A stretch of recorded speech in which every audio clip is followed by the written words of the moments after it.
Hi everyone, it's Vicky from fashionserviceshongkong.com and createafashionbrand.com. Firstly, I'm really sorry that the video is a couple of days late today. Usually it's on a Wednesday, but I don't know if you can hear my voice. I've come down with a little bit of a cold, so I've been in bed for a couple of days, unfortunately.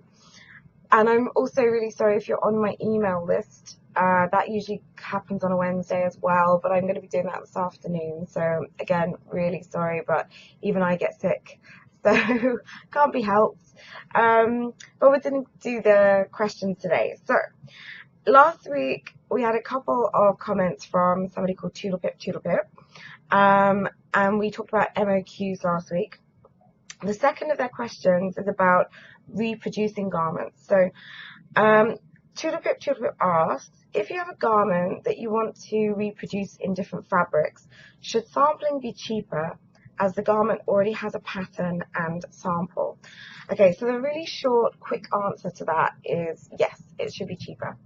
But it's going to come down to what you mean by different fabrics. So, for example, we talked a little bit last week about different colors and things like that.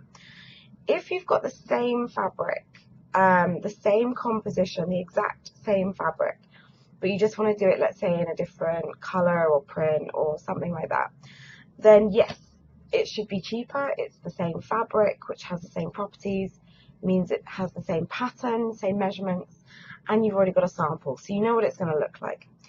So it should be cheaper. You don't have to do that additional process. If, however, the composition is slightly different in the fabric, and the composition is the fibers that make up that fabric. So sometimes you'll have 100% cotton, other times you'll have 98% cotton with 2% elastane, and so on and so on. So that kind of composition, that balance of fibers, can actually change the way a fabric looks and how it performs, and even sometimes the measurements.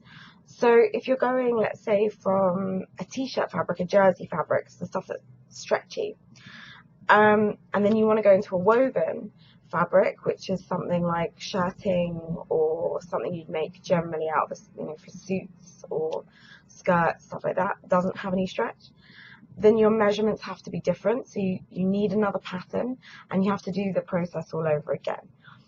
If it's the same or very similar fabric, I would always suggest still getting a sample done. You don't have to go through that whole kind of process of sampling and fitting and going back with comments, but I would still get a sample done just to make sure it's what you want, before you put your order in for bulk, the large volume order that you're going to place with your factory, just to be on the safe side. In theory, that's still going to be cheaper because you don't have to go through 5 or 6 samples or however many samples you need to get from idea to product, and you also don't need patterns, so it should be the same. If it's not the same, then no, unfortunately you have to treat it like a completely different garment with its own pattern and its own fit process and its own sampling and everything else. So yes, in theory, it should be cheaper. You're going to have to kind of check with your factory though, because what sometimes happens is that they pay your pattern cutter and they pay a load of people that you'll never actually see to do lots of different things in the factory to make your garment. And how they don't kind of give you, right, this is your charge for making, this is your charge for fabric, this is your charge for the pattern cutter. What they do is they add everything together and then they divide it by the number of pieces you've ordered. So let's say your order is like £100 and you've ordered 100 units, 100 pieces, 100 garments. Then each garment, they're going to say to you, each garment is £1. And they'll do it like that. If you then, let's say, because you've got 2 different fabrics, you order 100 of one, 100 of the other, then what they might do is split that additional cost over the 200 garments, and they'll say to you, right, it's now every garment's 50p, and do it that way. So it really depends. You're going to have to kind of talk to your factory, but generally, yes, it should be cheaper.